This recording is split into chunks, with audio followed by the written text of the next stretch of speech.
যখন নাকি সাকরাত শুরু হয়ে গেল, সাকরাত শুরু হয়ে যাওয়ার পরে ওই যে 9টা সন্তান ছিল, 9টা সন্তানকে ডেকে আনা হলো। এবার তারা চতুর্পাশে দাঁড়াইয়া বাবার জন্য কি দিবে কিছুই তো তাদের কাছে নাই। এবার তারা শুধুমাত্র কান্না করে। এবার যে 9 না 10 নম্বর সন্তান ছোট্ট বাচ্চাটা ছোট্ট একটা মাদ্রাসায় ভর্তি করে রেখেছে। খবর দেওয়া হলো, তাড়াতাড়ি যাও, তোমার বাবা মৃত্যু শয্যায়। ওই ছোট্ট বাচ্চাটা আসলো, আসার পরে এখনো পর্যন্ত কোরআন মুখস্থ করতে পারে নাই, শুধুমাত্র ইয়াসিন সূরাটা মুখস্থ করেছে। ওই বাচ্চাটা আসিয়া বাবার শিউরির মধ্যে দাঁড়াইয়া দাঁড়াইয়া কান্দে, আর মনে মনে ওই কোরআন তেলাওয়াত করে পড়ে, ইয়াসিন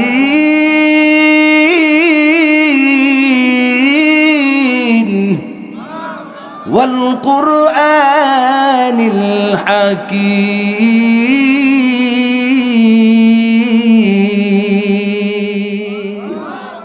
সাকরাত শুরু হয়ে গেল। এবার যখন নাকি ছোট্ট বাচ্চাটা বাবার শিওরের মধ্যে দাঁড়াইয়া দাঁড়াইয়া সূরা ইয়াসিনটা তেলাওয়াত করে, সূরা ইয়াসিন তেলাওয়াত করার পরে আমার মালিক আমার আল্লাহ পাক রব্বুল আলামিন ডাক দেয় ফেরেশতাকে, ফেরেশতারা রে শোনো, এই ব্যক্তিকে আর মরণের কষ্ট দিবা না, এই ব্যক্তির সাকরাতটা সহজ করে দাও। আমার বান্দা বুঝে না, তারপরেও আমার কালাম সূরা ইয়াসিন তেলাওয়াত করেছে।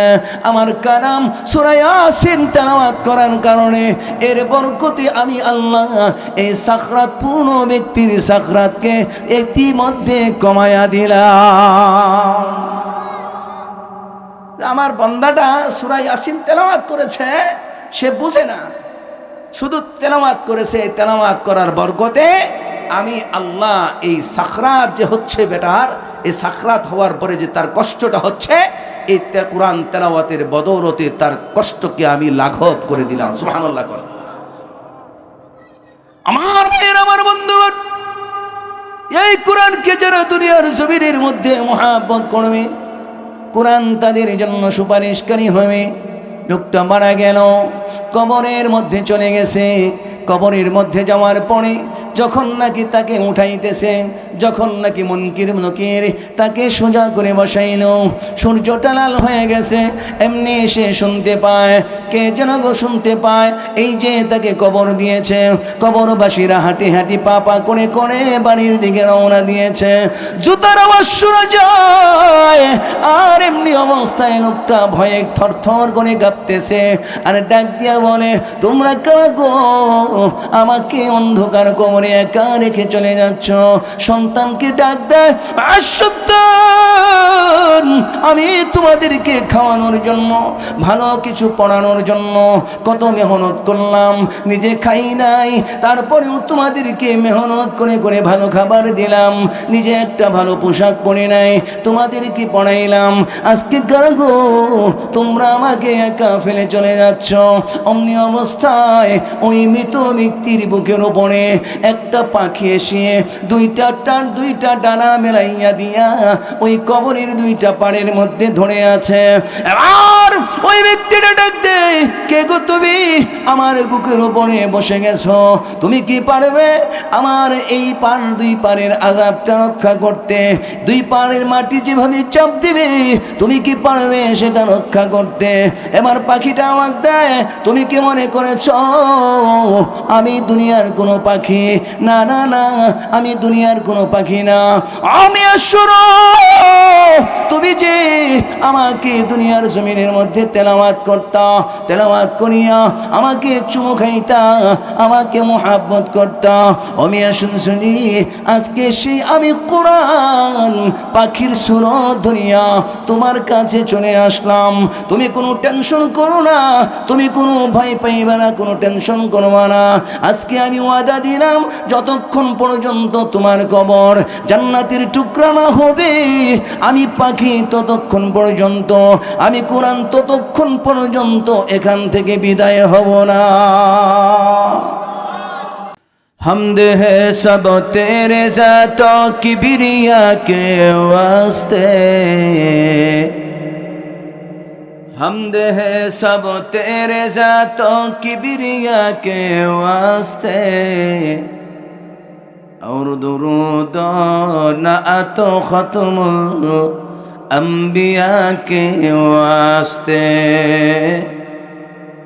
और दुरूद नअतो खत्मुल अंबिया के वास्ते दर बदर फेरती है खल्कत इल्तिजा के वास्ते असराते राह पर मुझ बेनवा के वास्ते असराते राह पर मुझ बेनवा के वास्ते शिरक उसिया व दलालत से बचा कर ऐ करीम शिरक उसिया व दलालत से बचा कर ऐ करीम कर हिदायत मुझको अबरा है सिराते मुस्तकीम कर हिदायत मुझको अबरा হে সিরাতে মুস্তাকিম। সম্মানিত উপস্থিতি, সুলাইমান আলাইহিস সালাতু ওয়াস সালাম একদিন এই তখতে সুলাইমানিতে বসে তিনি কোথাও যাইবেন, রওনা দিছেন।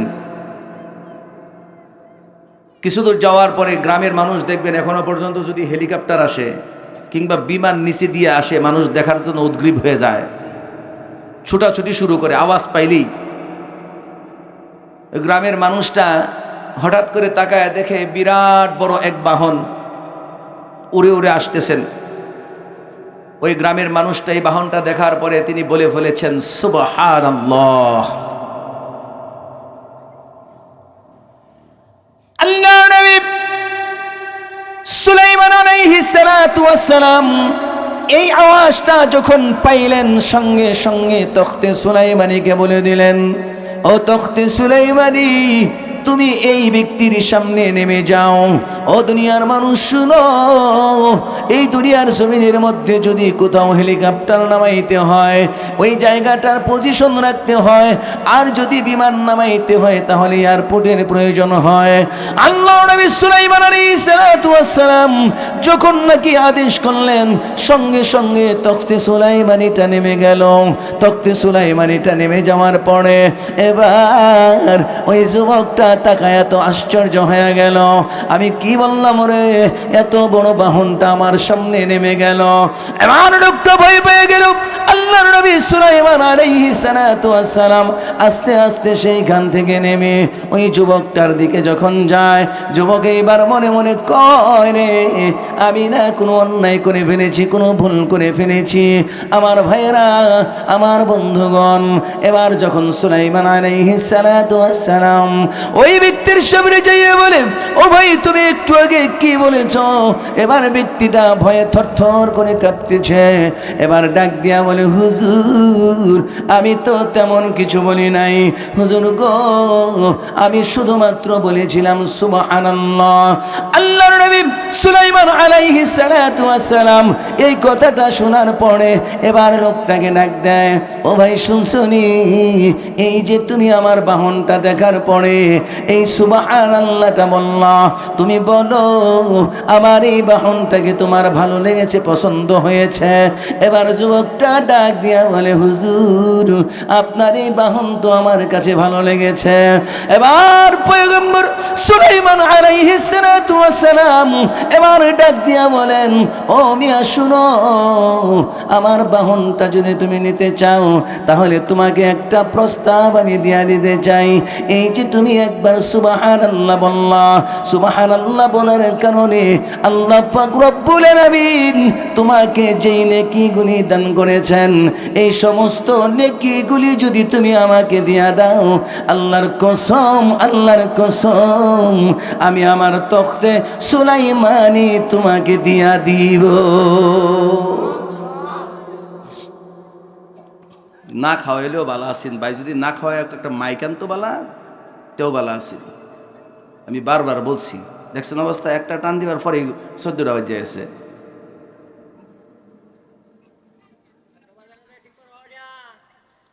সম্মানিত উপস্থিতি, পয়গম্বর সুলাইমান আলাইহিস সালাতু ওয়াস সালাম তিনি বলতেছেন, তুমি যে সুবহানাল্লাহ বলছো, এই সুবহানাল্লাহ বলার পরে যে নেকিগুলি হয়েছে তুমি এগুলো আমারে দিয়ে দাও, আর আমার এত বড় তখতে সুলাইমানি এটা আমি তোমারে দিয়ে দিব। সুবহানাল্লাহ। আচ্ছা কোন এই প্রস্তাব যদি কেউ দেয়, হঠাৎ করে যদি এক সাইকেলওয়ালা যদি আমার কয় গেরা হুন্ডাওয়ালারে, তুমি এক কাম করো, তুমি আমার হুন্ডারটা নেও গা, হুন্ডাওয়ালা কইব সাইকেলওয়ালারে, তুমি হুন্ডারটা নেও গা, তোমার সাইকেলটা আমার দিয়ে দেও। আচ্ছা কন দি, এ কথা কইলে সাইকেলওয়ালা আশ্চর্য হতো না? চিন্তা করবো, আয় সর্বনাশ, আমার এই সাইকেলের মধ্যে যে কি দেখছে।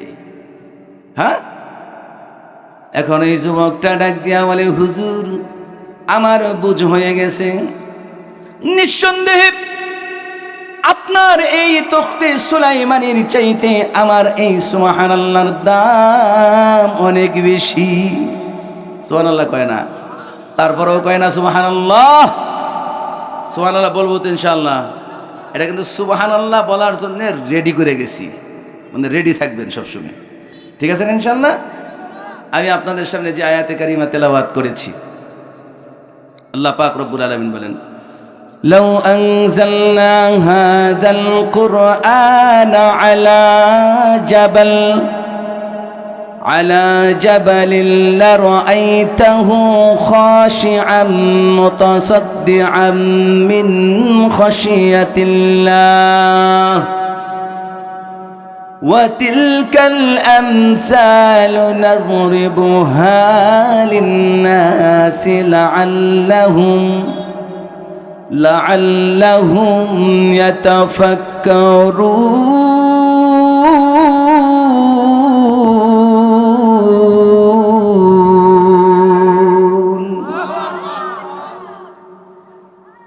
আল্লাহ পাক রব্বুল আলামিন একখানা কোরআনুল কারীম আমাদের উপরে নাজিল করেছেন, দান করেছেন। আমার ভাইয়ের, আমার বন্ধুগণ, আল্লাহ পাক রব্বুল আলামিন যেই কোরআনটাকে নাজিল করেছেন, আল্লাহ পাক রব্বুল আলামিন এটা কেমন কোরআন নাজিল করেছেন? এই কোরআনকে যখন নাকি আল্লাহ তাআলা নাজিল করবেন, আকাশকে ডেকে বলেছিলেন, আয় আকাশ, আমার কোরআনখানা তুমি গ্রহণ করো। আকাশ বরদাস্ত করতে পারবে না বলে অস্বীকার করলো। আল্লাহ পাক রব্বুল আলামিন জমিনকে ডেকে বলেছিলেন, জমিন রে, আমার আমানতখানা কোরআনখানা তুমি গ্রহণ করো। জমিনও বরদাস্ত করতে পারবে না বলে অস্বীকার করলো। আল্লাহ পাক রব্বুল আলামিন পাহাড়কে ডেকে বলেছিলেন, পাহাড়, আমার আমানতখানা তুমি গ্রহণ করো। পাহাড়ও বরদাস্ত করতে পারবে না বলে অস্বীকার করলো। আমার নবী, বিশ্ব নবী রাহমাতুল লিল আলামিন কেমন একজন পয়গম্বর, পাহাড়ও যেটা বরদাস্ত করতে পারবে না বলে অস্বীকার করেছে, জমিন অস্বীকার করেছে, আকাশও অস্বীকার করেছে। আল্লাহ পাক রব্বুল আলামিন এমন বড় একটা জিনিস আল্লাহর পয়গম্বর বিশ্ব নবী রাহমাতুল লিল আলামিনের উপরে সেইটা নাজিল করে দিয়েছেন। সুবহানাল্লাহ, আল্লাহু আকবার। এই কোরআন সাধারণ কোনো জিনিস মনে হয় আপনাদের? সাধারণ কোনো জিনিস? সাধারণ কোনো জিনিস না, অত্যন্ত দামি জিনিস। এটার ওজন এত বেশি। আম্মা জানা আয়েশা রাদিয়াল্লাহু তাআলা আনহা বলেন, কোন শীতের মাঝে আল্লাহর নবী বিশ্ব নবী রাহমাতুল লিল আলামিন ঘরে শায়িত ছিলেন। অমনি অবস্থায় আমি তাকায়া দেখতে পেলাম আল্লাহর পয়গম্বরের সমস্ত শরীর মুবারক ঘেমে গেল, কপাল মুবারক থেকে মতির দানার ন্যায় ঘাম বাহির হইতেছে। আল্লাহর পয়গম্বর বিশ্ব নবী রাহমাতুল লিল আলামিনকে জিজ্ঞাসা করলাম, ওগো পয়গম্বর, এত কনকনা শীতের মধ্যে আপনার উপর থেকে এমনি ঘাম ঝরছে কেন? কপাল মুবারক ঘেমে গেলে কেন? আল্লাহর নবী বিশ্ব নবী রাহমাতুল লিল আলামিন বলেন, ও আয়েশা, আমার এই কনকনা শীতের মধ্যে আমার গা থেকে ঘাম বাহির হইতেছে কেন জানোনি? ইতিমধ্যে জিবরাইল আলাইহিস সালাতু ওয়াস সালাম আমার উপরে কোরআনের একখানা আয়াত নাজিল করে দিয়েছেন। বলতেছে একটা আয়াত আমার উপরে এই মুহূর্তে নাজিল হয়েছে, এই জন্য এটার যে ভার, এই ওজনের কারণে কনকনা হাড় কাঁপানো শীতের মধ্যেও আমার শরীর ঘেমে গেছে। সাধারণ বলেন সাধারণ মনে হইতেছে? খুব খেয়াল করবেন, অত্যন্ত দামি কথা। কোরআনকে তো আমরা এখন মূল্যায়ন করি না। আগেকার সময় দেখা যায় তো ফজরের নামাজের পর থেকে আর কোনো কাজ নাই, প্রত্যেক ঘরে ঘরে আমাদের মা বাবারা, দাদা দাদিরা প্রত্যেক ঘরে ঘরে কোরআন তেলাওয়াত করতেন। সুবহানাল্লাহ। আল্লাহর নবী বিশ্ব নবী রাহমাতুল লিল আলামিন মেরাজের মধ্যে যাবেন। জিবরিল আলাইহিস সালাতু ওয়াস সালাম যখন নাকি বুরাককে হাজির করলেন, আল্লাহর পয়গম্বরকে আদেশ দিলেন, ওগো পয়গম্বর আপনি এই বুরাকটার মধ্যে উঠে যান। যখন আল্লাহর নবী ওই বুরাকের পিঠের উপরে হাত রাখলেন, এবার চড়বেন, এমনি অবস্থায় বুরাকটা নাড়াচাড়া দিয়া উঠল। জিবরিল আলাইহিস সালাতু ওয়াস সালাম ডাক দেয়, বুরাক কেন রে তুমি গুস্তাখি করলা? আল্লাহর পয়গম্বর তোমার পিঠের উপরে সওয়ার হতো, তুমি নাড়াচাড়া করলা কেন? এত বড় বেয়াদবি তুমি করলা। এবার বুরাকটা ডাক দিয়া কয়, ও জিবরিল আমিন, আমি এমনিতেই নাড়াচাড়া করি নাই। আপনি যেমন পয়গম্বরকে চিনেন, আমিও পয়গম্বরকে চিনি। আমি পয়গম্বরকে আমার পিঠের উপর উঠাবো না, এই জন্যেই কিন্তু আমি নাড়াচাড়া করি। এমন নয় গো। আমি কেন নাড়াচাড়া করলাম জানেননি? আমি যেটা জানি, পাহাড় পর্যন্ত যেই জিনিসটা বরদাস্ত করতে পারবে না বলে অস্বীকার করেছে, জমিন করেছে, আকাশও করেছে, এমন একটা দামি জিনিস আল্লাহ পাক রব্বুল আলামিন পয়গম্বরের উপরে নাজিল করেছেন। না জানি পয়গম্বর কত বেশি ওজন হয়েছে, ওনার ওজন, ওনার ভার আমি বুরাক সইতে পারবো কি, এই ভয়ে আমি একটু নাড়াচাড়া দিয়া উঠলাম। আল্লাহু আকবার কোন, আর হুজুর কোন আল্লাহু আকবার। আমার ভাইয়েরা, আমার বন্ধুগণ, এই কোরআন বড় দামি জিনিস, কোরআন বড় দামি জিনিস। কোরআনের সাথে যারা লেগে রয়েছে, কোরআনকে যারা মুহাব্বত করেছে, তারা দুনিয়ার মধ্যে যেমন দামি হয়েছে, আল্লাহ পাক রব্বুল আলামিন তাদেরকে হাসরের ময়দানেও দামি বানায়া দিবেন। দুনিয়াতে যারা কোরআনকে মুহাব্বত করছে, মোরা মুহাব্বত করে এবং কোরআনের সংস্পর্শে ছিল, নিজে মুখস্থ করতে পারে নাই, কিন্তু মুখস্থ করনেওয়ালা যিনি মুখস্থ করতেছেন তাকে সাহায্য করেছে, সহযোগিতা করেছে। আল্লাহু আকবার, আল্লাহু আকবার। কোরআন যারা মুখস্থ করে, কোরআন যারা মুখস্থ করে, সবে মাত্র কোরআনের সবক নিয়েছে, কোরআনের সবক নিয়েছে, এখনো পর্যন্ত কোরআনকে অনর্গল পড়তে পারে না। ঘেতায় ঘেতায় পড়ে আসে না, ঘেতায় ঘেতায় বাজ্যা বাজ্যা পড়ে। হ্যাঁ, এমন পড়নেওয়ালা যখন কোরআন তেলাওয়াত করেন, আল্লাহ পাক রব্বুল আলামিন এই পড়নেওয়ালা যে ঘেতায় ঘেতায় পড়তে, অর্থাৎ বেজে বেজে পড়তেছেন, প্রত্যেক হরফে হরফে আল্লাহ পাক রব্বুল আলামিন একে এক বৎসরের নফল ইবাদতের সওয়াব দান করে। পড়তে পারে না, ঘেতাইতেছে। সুবহানাল্লাহ। তালেবে ইলম যখন নাকি রাস্তা দিয়ে হেঁটে যায় রাস্তা দিয়া, নূরের পর তাদের উপর তাদের পায়ের নিচে বিছায়া দেওয়া হয়। সুবহানাল্লাহ। আমরা তো এখন মনে করেন তালেবে ইলম দেখলে আগে দুষ ধরি না। এই বেটা তুই কোন মাদ্রাসাত পড়ছ রে? মুরব্বী দেখলে সালাম দেস না? আছে না নাই? কথা কয় না, আছে না নাই? আমরা দোষ ধরার মাঝে এক নাম্বার। অথচ আমাদের এই জিনিসটা জানা দরকার, সালাম কি বড়রা ছোটদেরকে দিবে না ছোটরা বড়দেরকে দিবে? হ্যাঁ বলেন, বড়রা দিবে। কারণ আল্লাহর নবী বিশ্ব নবী রাহমাতুল লিল আলামিন যখন মেরাজে গেছেন, আল্লাহ পাক রব্বুল আলামিন পয়গম্বরে আরবি বিশ্ব নবী রাহমাতুল লিল আলামিনকে সালাম দিয়েছেন। আল্লাহ কি বড় না ছোট? কথা কেন, বড় না ছোট? তাহলে আল্লাহ বড় হইয়া ছোটকে সালাম দিছেন, কিন্তু আমরা শুধু সালাম পাওয়ার আশায় থাকি। আর যত দোষ আছে এই ছোট ছোট বাচ্চাদের ধরি কিনা, কথা কোন ধরি কিনা। অথচ এই বাচ্চাটার দাম কত, এই বাচ্চার পিতামাতার দাম কত। আল্লাহু আকবার, আল্লাহু আকবার। আমার ভাইয়ের, আমার বন্ধুগণ, যেই সমস্ত পিতামাতা তার সন্তানকে দুনিয়ার জমিনের মধ্যে হাফেজে কোরআন বানাবে, যেই সন্তান হাফেজে কোরআন হবে, ওই সন্তানের পিতামাতার আল্লাহ তাআলার কাছে কেমন দাম।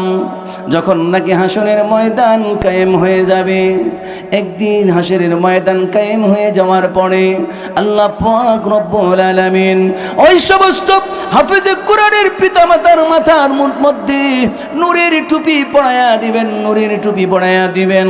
আল্লাহর পয়গম্বর বিশ্বনবী রাহমাতুল লিল আলামিন বলেন, এই নূরের টুপি থেকে আলো ঝলকানি কেমন হবে, এই নূরের টুপি থেকে কেমন আলোর বিচ্ছুরণী হবে, কেমন আলো বের হবে। আল্লাহর নবী বিশ্বনবী রাহমাতুল লিল আলামিন বলেন, যদি আকাশের সূর্যটা কোনো একটা ঘরের ভিতরে প্রবেশ করানো হয়, এই ঘরের ভিতরে প্রবেশ করলে এই আকাশের সূর্যের আলোটা কেমন হবে।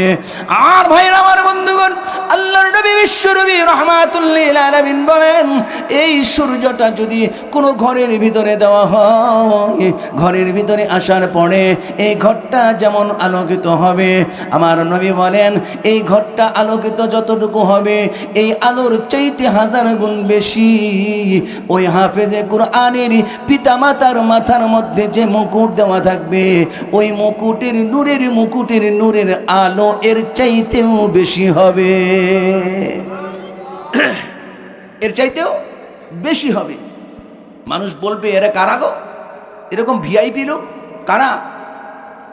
তখন বলা হবে, এরা হলো হাফেজে কোরআনের পিতামাতা। সুবহানাল্লাহ গণ। হাফেজে কোরআনের পিতামাতা হওয়ার ইচ্ছা আছে তো? ইচ্ছা আছে? কার কার আছে কন দি? সকলের আছে তো ইনশাআল্লাহ? আল্লাহ আল্লাহ আমাদের সবাইকে কবুল করেন। তাহলে হাফেজে কোরআনের পিতামাতার মর্যাদা আছে না নাই? নূরের টুপি পরানো হবে। ছোট্ট একটা কথা বলি, বেশি দিনের আগের কথা না। সম্রাট জাহাঙ্গীর আলম, ওনার ছেলের নাম হইল সম্রাট শাহজাহান। যারা বুঝে তারা হাফেজে কোরআনের পিতা হইতে চায়, এই কথাটা বোঝানোর জন্য বলতেছি। যারা বুঝে তারা হাফেজে কোরআনের পিতা হইতে চায়। সম্রাট শাহজাহান, ওনার পিতা, ওনার ছেলের নাম হলো আওরঙ্গজেব। নাম কি? আওরঙ্গজেব। আওরঙ্গজেবের পিতার নাম সম্রাট শাহজাহান, শাহজাহানের পিতার নাম হলো জাহাঙ্গীর। আওরঙ্গজেবকে সম্রাট শাহজাহান মাদ্রাসায় ভর্তি করে দিছে, হিফজখানায়, হাফেজ হওয়ার জন্য। কোথায়? হাফেজ হওয়ার জন্য হিফজখানায় ভর্তি করে দিছে। একদিন আস্তে আস্তে পড়তে পড়তে 7 বছর বয়সে আওরঙ্গজেব কোরআনে হাফেজ হয়ে গেছে। সুবহানাল্লাহ কোন। কোরআনে হাফেজ হইয়া সে সরাসরি বাড়িতে আইসা তার আব্বাকে বলতেছে, আব্বাজান আমি তো আজকে সবক শেষ করে দিছি। সুবহানাল্লাহ। তখন শাহজাহান বলতেছে, খুব খেয়াল করবেন, শাহজাহান বলতেছে, এই যে সুসংবাদটা এটা তোমার দাদাজানকে দিয়ে আসো। যাইয়া ওই বাচ্চা মানুষ, ছোট্ট মানুষ, 7 বছরের ছেলে, যাইয়া দেখে উনিও তো রাজা, সম্রাট, লোকজন নিয়ে মিটিং করতেছে, আলোচনা করতেছে। সালাম দিলেন, সালাম দিয়া বলতেছেন, দাদাজান আমার একটা খবর আছে, একটু শুনবেন। বলে, আমি ব্যস্ত, যাও পরে কথা হবে। বলতেছে, না আমার কথাটা খুব দামি, একটু শোনা লাগবে। তাহলে বলো। সে বলতেছে, দাদাজান আমি তো আজকে সবক শেষ করে কোরআনের হাফেজ হয়ে গেছি। সুবহানাল্লাহ। কিন্তু জাহাঙ্গীর একটা কথাও বলে নাই, বাচ্চাটাকে ডেকে কাছেও আনে নাই, মাথায় একটু হাতও বোলাইয়া দেয় নাই, একটা চুমুও দেয় নাই, একটু আদরও করে নাই। বলছে, যাও তোমার খবর শুনছি, তুমি চলে যাও। এই বাচ্চা যাইয়া কান্না করতেছে শাহজাহানের দরবারে, আব্বাজান আমি তো দাদার এখানে গেছিলাম, দাদা তো আমাকে কিছু বলে নাই। কেন, তোমাকে আদর করে নাই? না আদর করে নাই। চুমু দেয় নাই? দেয় নাই। কুলে নেয় নাই? না। সাথে সাথে সম্রাট শাহজাহান তার আব্বার কাছে, অর্থাৎ জাহাঙ্গীরের কাছে আসছেন। আব্বাজান আপনার নাতি আসছিল, আপনি তাকে একটু চুমু দিতে পারলেন না? সে কোরআনে হাফেজ হয়েছে, তাকে একটু আদরও করতে পারলেন না? এই কথা শোনার পরে সম্রাট জাহাঙ্গীর বড্ড রাগান্বিত হয়েছেন। রাগে খুবে চোখ লাল করে বলতেছে, ও মিয়া শোনো, তোমার সন্তান হাফেজ হয়েছে তো আমার কি লাভ হয়েছে? বলতেছে, তোমার সন্তান হাফেজে কোরআন হয়েছে, আমার কি লাভ হয়েছে? তাতে তো তুমি খুশি হয়েছো, আমি হই নাই। কারণ তোমার সন্তান হাফেজে কোরআন হওয়ার পরে তোমার এই সৌভাগ্য হয়েছে, কাল হাসরের ময়দানে আল্লাহ পাক রব্বুল আলামিন তোমার মাথায় নূরের টুপি পরাইয়া দিবে। কিন্তু আমি যে পুরা গোপাল, আমার যে দুর্ভাগ্য, আমার সন্তান তো হাফেজে কোরআন হতে পারে নাই। অর্থাৎ জাহাঙ্গীর তার ছেলে সম্রাট শাহজাহানকে বলতেছে, আমি তোমাকে হাফেজে কোরআন বানাইতে চাইছিলাম, কিন্তু তুমি তো হইতে পারো নাই। তোমার সৌভাগ্য, তুমি টুপির মালিক হইছ, কিন্তু আমার তো দুর্ভাগ্য, আমি তো টুপির মালিক হইতে পারিনি। এজন্য তোমার খুশি হওয়ার কারণ আছে, আমার কারণ নাই। সম্রাট শাহজাহান এই কথা শোনার পরে আর কোনো কথা বললেন না। এমনি অবস্থায় তিনি তার জায়গার মধ্যে চলে গেলেন। দীর্ঘদিন হয়ে যায়, সম্রাট শাহজাহান আর তার বাবার কাছে আসে না, বাবার সাথে দেখাও করে না। এমনি অবস্থায় বাবা যখন প্রায় মৃত্যু শয্যায় শায়িত, বারবার তাকে খবর দিলে সম্রাট শাহজাহান তার বাবার কাছে আসে না। যখন নাকি মরণের একেবারে দ্বার প্রান্তে পৌঁছে গেছে, মরণের 2 দিন আগে সম্রাট শাহজাহান এবার তার বাবার শিয়রের মধ্যে এসে দাঁড়ায়। তার বাবা জাহাঙ্গীর জিজ্ঞাসা করলেন, কেন রে বাবা, তুমি এতদিন আমার কাছে আসো নাই? ওই যে আমি তোমাকে এই কথাটা বলেছিলাম, তুমি বুঝি রাগ করেছ? এবার শাহজাহান বলে, না বাবা যান, আপনি যেদিন কথাটা আমাকে বলেছিলেন আপনার সন্তান হাফেজ কোরআন হতে পারে নাই, এই যে আপনার ব্যথা, এই যে আপনার কষ্ট, এই কষ্টটা আমি অনুধাবন করতে পেরেছিলাম। আব্বাজান গো, সেই দিন থেকে আমি ওয়াদা করেছি, যতদিন পর্যন্ত আমি শাহজাহান হাফেজে কোরআন না হতে পারবো, ততদিন পর্যন্ত আর আমি আপনার সামনে হাজিরা দিব না। বাবাজি, আজকে আমি হাফেজে কোরআন শেষ করে, কোরআনের খতম করে এই মুহূর্তে আপনার দুয়ারে পৌঁছে গেলাম। ওগো আব্বাজান, এখন থেকে আমি যেমন হাফেজে কোরআনের বাবা হইয়া ওই মুকুটের মালিক হইতে পারলাম, আজ থেকে আপনিও হাফেজে কোরআনের বাবা হইয়া ওই মুকুটের মালিক হইয়া গেলে। বলতেছে, আপনার তো মনে রাগ ছিল, খুব ছিল, আমি হইতে পারি নাই, কিন্তু আপনি যেদিন রাগ করছিলেন ওই দিন থেকে আমি পণ করেছিলাম যে আমি হাফেজে কোরআন না হইয়া আপনার দরবার পর্যন্ত আসবো না। আজকে আপনি মরণের শেষ যাত্রী হইতেছেন। আব্বাজান, আজকে এই মুহূর্ত থেকে আমি কোরআন খতম দিয়ে শেষ করে হেফজ করে তারপরে আপনার সামনে উপস্থিত হয়ে গেছি। সুবহানাল্লাহ। ওরা হাফেজে কোরআন কি জিনিস তারা বুঝেছে, কিন্তু আমাদের বুঝে আসে না। কথা কোন ঠিক কিনা? আমাদের বুঝে আসে না একজন হাফেজে কোরআনের দাম কত আল্লাহর কাছে। আল্লাহু আকবার, আল্লাহু আকবার। আমার ভাইয়ের, আমার বন্ধুগণ, আপনার ধরেন 10টা সন্তান আছে, 10টা সন্তানকে আপনি বিভিন্ন জায়গায় লেখাপড়া করালেন, বাংলা শিক্ষায় শিক্ষিত বানালেন। লোকটা বাংলা শিক্ষায় শিক্ষিত বানাইল, ছোট্ট বাচ্চাটা একেবারে সবার শেষে যেটা হলো, এই বাচ্চাটাকে একেবারে খাস্তা মনে করে এবার মনে করেছে এই বাচ্চাটাকে আমি মাদ্রাসায় ভর্তি করে দেব। এমন আছে না? কথা কয় না? মাথার ব্রেন যেটার ভালো, এটাকে দিয়া ইংলিশ পড়ায়, আর সবচাইতে ল্যাট কাজ এটারে মাদ্রাসা দেয়। কথা কয় না? কথা কয় না? সৌদি গলা বলে 3বার মরে যায়, হুজুর খাইতেছে।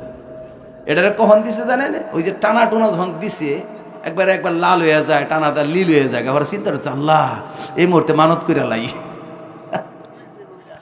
হ্যাঁ মরে টরে যাইব, যেহেতু মানতটা করে আলি, আল্লাহ তুমি রাইকা তো মাদ্রাসাত ফেরাই। আমি এটাকে তো ঠেহাত ফেরা কইছি, ঠেহাত ফেরা, বুঝেন নাই? হ্যাঁ, দেখবেন আমি গরু যখন মইরা যায় অনেক সময় টানা দেয়, তখন কো আল্লাহ তুমি এটার বাসায় এত কুরবানি দিলাম, আছে না নাই? হ্যাঁ আছে। এরকম খাস্তা জিনিস যে এটা তো থাকতোই না হুদাই। হ্যাঁ দেখেন আপনার এমনি মানুষে যদি 10 টাকা চায় এটা দিত না, ফকির মিসকিনে চাইলে দিত না। যখন সুরে মোবাইল নেগা পরে দিশা বিশা না ভাইয়া কয় দিছে গা, যা সদগা দেলাইছি, কথা কয় না? কয় না? পরে সদগা দেয়। হ্যাঁ সর্বনা। হ্যাঁ আগে দেয় না। কিন্তু বেটা গেছে গরু কিনবার লাগি, খারাপ লাগতেছে আপনাদের? গরু কিনবার গেছে, খুব খেয়াল করবেন। গরু কিনবার গেছে, রাস্তা দিয়ে যাইতেছে, এক লোকে কইতেছে এ ভাই কই যাও? খুব খেয়াল করে শুনবেন। কোথায় যাও? গরু কিনবার যাই। কবড়া ইনশাল্লাহ কও, ইনশাল্লাহ কও। অনেক তো ধর বেটা দা, পকেটও টেহা আছে, বাজারও গরু আছে, যাইয়াম আর কিন্না লইয়া ফেরাম, ইনশাল্লাহর কি দরকার আছে? কথা কয় না?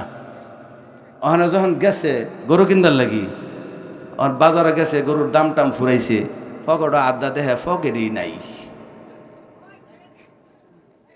পকেটই নাই। টাকা তো নিচ্ছে, টাকা নিলে এক কথা আছে, পকেটটাই কেটে লেগে গেছে গা। ওখানে গরুওয়ালা করতেছে এই মেয়ে টাকা দিন, আড্ডা ক টেহা নিছে গা ইনশাল্লাহ। এবার কি করতেছে? টাকা নিছে গা ইনশাল্লাহ, গরু কিনতাম না ইনশাল্লাহ, বাইর জায়গা ইনশাল্লাহ। 1000 বার এখন আর ইনশাল্লাহ কইলে লাভ হইবনি, কথা কয় না? সময় থাকতে করলো, এখন 1000 বার কইলে লাভ হচ্ছে? আল্লাহু আকবার, আল্লাহু আকবার। সম্মানিত উপস্থিতি, কি জানে বলতে চেয়েছিলাম, দেখি স্মরণ আসেনি, বুঝলে গেছে, দেখছেন? হ্যাঁ, এই দুর্বল ছাত্রটা দুর্বল ছেলেকে দিছে যে এটা আমি যোগ্যা, ওইলে নাই নাই, অন্তত জানটা তো বাঁচছে নাকি, কোন মরাটা তো বাঁচাইলাম। হ্যাঁ আমার ভাইয়েরা, আমার বন্ধুগণ, যখন নাকি সাকরাত শুরু হয়ে গেল, সাকরাত শুরু হয়ে যাওয়ার পরে ওই যে 9টা সন্তান ছিল, 9টা সন্তানকে ডেকে আনা হলো। এবার তারা চতুর্পাশে দাঁড়াইয়া বাবার জন্য কি দিবে কিছুই তো তাদের কাছে নাই। এবার তারা শুধুমাত্র কান্না করে। এবার যে 9 না 10 নম্বর সন্তান, ছোট্ট বাচ্চাটা ছোট্ট একটা মাদ্রাসায় ভর্তি করে রেখেছে। খবর দেওয়া হলো তাড়াতাড়ি যাও, তোমার বাবা মৃত্যু শয্যায়। ওই ছোট্ট বাচ্চাটা আসলো, আসার পরে এখনো পর্যন্ত কোরআন মুখস্থ করতে পারে নাই, শুধুমাত্র ইয়াসিন সূরাটা মুখস্থ করেছে। ওই বাচ্চাটা আসিয়া বাবার শিউরির মধ্যে দাঁড়াইয়া দাঁড়াইয়া কান্দে, আর মনে মনে ওই কোরআন তেলাওয়াত করে পড়ে ইয়াসিন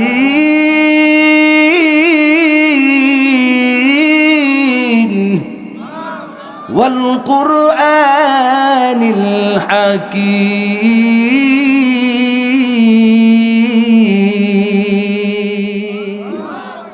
সাকরাত শুরু হয়ে গেল।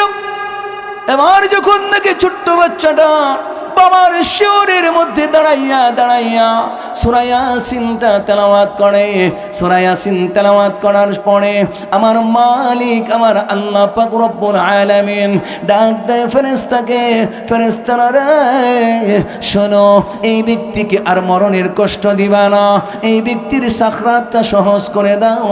আমার বান্দা বুঝে না, তারপরেও আমার কালাম সূরা ইয়াসিন তেলাওয়াত করেছে। আমার কালাম সূরা ইয়াসিন তেলাওয়াত করার কারণে এর বরকতে আমি আল্লাহ এই সাকরাত পূর্ণ ব্যক্তির সাকরাতকে ইতিমধ্যে কমায়া দিলাম। আমার বান্দাটা সূরা ইয়াসিন তেলাওয়াত করেছে, সে বুঝে না, শুধু তেলাওয়াত করেছে। তেলাওয়াত করার বরকতে আমি আল্লাহ এই সাকরাত যে হচ্ছে বেটার, এই সাকরাত হওয়ার পরে যে তার কষ্টটা হচ্ছে, এই কোরআন তেলাওয়াতের বদৌলতে তার কষ্টকে আমি লাঘব করে দিলাম। সুবহানাল্লাহ। আমার ভাইয়ের, আমার বন্ধুগণ, এই কোরআনকে যারা দুনিয়ার জমিনের মধ্যে মহাব্বত করবে, কোরআন তাদের জন্য সুপারিশকারী হবে। লোকটা মারা গেল, কবরের মধ্যে চলে গেছে। কবরের মধ্যে যাওয়ার পরে যখন নাকি তাকে উঠাইতেছে, যখন নাকি মুনকির নকির তাকে সোজা করে বসাইল, সূর্যটা লাল হয়ে গেছে, এমনি এসে শুনতে পায়, কে যেন গো শুনতে পায়, এই যে তাকে কবর দিয়েছে। কবরবাসীরা হাঁটি হাঁটি পা পা করে করে বাড়ির দিকে রওনা দিয়েছে। জুতার আওয়াজ শোনা যায়, আর এমনি অবস্থায় লোকটা ভয়ে থরথর করে কাঁপতেছে, আর ডাক দিয়া বলে, তোমরা কারা গো? আমাকে অন্ধকার কবরে একা রেখে চলে যাচ্ছ। সন্তানকে ডাক দেয়, আমি তোমাদেরকে খাওয়ানোর জন্য, ভালো কিছু পড়ানোর জন্য কত মেহনত করলাম, নিজে খাই নাই, তারপরেও তোমাদেরকে মেহনত করে করে ভালো খাবার দিলাম, নিজে একটা ভালো পোশাক পরে নাই, তোমাদেরকে পড়াইলাম। আজকে গো তোমরা আমাকে একা ফেলে চলে যাচ্ছ। অমনি অবস্থায় ওই মৃত ব্যক্তির বুকের ওপরে একটা পাখি এসে দুইটা ডানা মেলাইয়া দিয়া ওই কবরের দুইটা পাড়ের মধ্যে ধরে আছে। এবার ওই ব্যক্তিটা ডাক দে, কে গো তুমি? আমার বুকের উপরে বসে গেছো, তুমি কি পারবে আমার এই দুই পাড়ের আযাবটা রক্ষা করতে? দুই পাড়ের মাটি যেভাবে চাপ দিবে, তুমি কি পারবে সেটা রক্ষা করতে? এবার পাখিটা আওয়াজ দেয়, তুমি কি মনে করেছ আমি দুনিয়ার কোনো পাখি? না না না, আমি দুনিয়ার কোনো পাখি না, আমি আসুরা। তুমি যে আমাকে দুনিয়ার জমিনের মধ্যে তেলাওয়াত করতা, তেলাওয়াত করিয়া আমাকে চুমু খাইতা, আমাকে মোহাব্বত করতা, আমি শুনি আজকে সেই আমি কোরআন পাখির সুরত ধরিয়া তোমার কাছে চলে আসলাম। তুমি কোনো টেনশন করো না, তুমি কোনো ভয় পাইবে না, কোনো টেনশন করবা না। আজকে আমি ওয়াদা দিলাম, যতক্ষণ পর্যন্ত তোমার কবর জান্নাতের টুকরা না হবে, আমি পাখি ততক্ষণ পর্যন্ত, আমি কোরআন ততক্ষণ পর্যন্ত এখান থেকে বিদায় হব না। যতক্ষণ পর্যন্ত এই কবরের আযাব দূর না হবে, যতক্ষণ পর্যন্ত কবরটা ফুলের বাগানে পরিণত না হবে, ততক্ষণ পর্যন্ত আমি কোরআন তোমাকে রেখে চলে যাব না।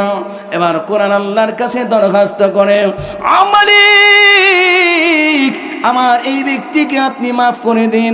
আল্লাহ পাক রব্বুল আলামিন বলেন, কোরআন তোমার দরখাস্ত কবুল হবে না এখন। কোরআন বলে, আল্লাহ গো যদি আমার দরখাস্ত কবুল না হয়, তাহলে আপনি দুইটা কথার একটা বলুন, হয় আপনি বলবেন এই ব্যক্তিকে মাফ করে দিয়েছেন, আর নয়তো বা আমি আপনার কালাম না কোরআন না অস্বীকার করবেন। আল্লাহ বলেন, তুমি এটা কি বলো? তুমি আমার কালাম আমি কেমনে অস্বীকার করব? আমার কোরআন বলে, আল্লাহ যদি আমি আপনার কালাম হয়ে থাকি, তাহলে আপনি মেহেরবানি করিয়া এই ব্যক্তিকে এই মুহূর্তে মাফ করে দেন। সুবহানাল্লাহ। কোন সম্মানিত উপস্থিতি, তাহলে কোরআনের দাম আছে বোঝা যায় নাকি? কোন তাহলে আমাদের সন্তানদেরকে কোরআন শেখানো দরকার আছে না নাই? কথা কেন আছে না নাই? আজকে বোঝা যাবে না, আজকে বোঝা যাবে না। সন্তান কোরআন শিখলে নিজের কত দাম এটা আজকে বোঝা যাবে না। মানুষ যখন মরবে, মরার পরে প্রথম ঘাটি যে কবর, কবরে গেলে বোঝা যাবে। কিন্তু সেই সময় বোঝার কোনো দাম আছে? কোনো লাভ আছে? কোনো লাভ নেই। সম্মানিত উপস্থিতি, এই কালাম রাসূল সাল্লাল্লাহু আলাইহি ওয়াসাল্লাম উনার উপরে নাজিল হয়েছে। কার উপরে? নবীজির উপরে নাজিল হয়েছে। আল্লাহর নবী, বিশ্ব নবী রহমাতুল লিল আলামিন, যখন এটা নাজিল হইতো তখন তিনি ঘেমে যাইতেন। এটার ভার এত ছিল, তিনি অসুস্থ হয়ে যাইতেন মাঝে মাঝে। এই দামি জিনিস আল্লাহ পাক রব্বুল আলামিন ওনার উপরে নাজিল করে দিয়েছেন। কেন? আমাদেরকে, আপনাদেরকে সঠিক পথ দেখানোর জন্য। সুবহানাল্লাহ। কোন এই কোরআন মানুষকে সঠিক পথ দেখায়। কোরআনের উপরে যারা, কোরআনের পথে যারা চলবে, ওই সমস্ত মানুষ জাহান্নামী মানুষ নয়, ওই সমস্ত মানুষ জান্নাতি মানুষ। কোরআন মানুষকে জাহান্নামের পথ থেকে জান্নাতের পথে উঠায় দেয়। বলেন সুবহানাল্লাহ। আল্লাহর নবী, বিশ্ব নবী রহমাতুল লিল আলামিন যখন কোরআন তেলাওয়াত করে করে মানুষকে দাওয়াত দিতেন, মানুষগুলি পাগল পারা হয়ে যেত। সুবহানাল্লাহ। কোন আল্লাহর নবী বিশ্বনবী রাহমাতুল লিল আলামিন যখন নাকি কোরআন তেলাওয়াত করে করে মানুষকে দাওয়াত দিতেন, আল্লাহর নবী যখন পড়তেন ওয়াশ-শামসি ওয়া দুহাহা ওয়াল কমারি ইযা তালাহা ওয়ান নাহারি ইযা জাল্লাহা ওয়াল লাইলি ইযা ইয়াগশাহা ওয়াস সামাই ওয়া মা বানাহা ওয়াল আরদি ওয়া মা طحاها ونفس وما سواها فألهمها فجورها وتقواها قد أفلح من زكاها وقد خاب من دساها كذبت ثمود بطغواها إذ انبعث أشقاها فقال لهم رسول الله ناقة الله وسقياها فكذبوه فعقروها فدمدم عليهم ربهم بذنبهم فسواها ولا يخاف عقباها আল্লাহর নবী বিশ্বনবী রাহমাতুল লিল আলামিন যখন নাকি মধুর কণ্ঠ দিয়া তেলাওয়াত করতেন কোরআন তেলাওয়াত করার পরে মানুষগুলি পাগল পাড়া হয়ে যায়। আল্লাহর নবী বিশ্বনবী রাহমাতুল লিল আলামিনের তেলাওয়াত শ্রবণ করিয়া মানুষগুলি পয়গম্বরের হাতে হাত রেখে বায়াত গ্রহণ করে। দিনের বেলায় মক্কার কাফির মুশরিকের দলেরা আল্লাহর পয়গম্বরের তেলাওয়াত শুনতে নিষেধ করেন, কিন্তু রাত্র যখন গভীর হয়ে যায় আল্লাহর পয়গম্বর বিশ্বনবী রাহমাতুল লিল আলামিন যখন নাকি কোরআন তেলাওয়াত করেন, ওই কোরআন তেলাওয়াত শ্রবণ করার জন্য আল্লাহর পয়গম্বরের মধুর কণ্ঠ দিয়া তেলাওয়াত শ্রবণ করার জন্য মক্কার কাফির মুশরিকের দলেরা আল্লাহর পয়গম্বরের ভাঙ্গা ঘর খেজুর পাতার ছাউনির ঘরের চতুর কোণায় দাঁড়াইয়া আল্লাহর পয়গম্বরের মধুর কণ্ঠের তেলাওয়াত শ্রবণ করিতেন। সুবহানাল্লাহ। কালকা গঞ্জে কালকা আজকা কই দরকার নাই, কালনা কইলে ভালো হবে বেশি। হ্যাঁ, নাস্তা খাইয়া রাইতে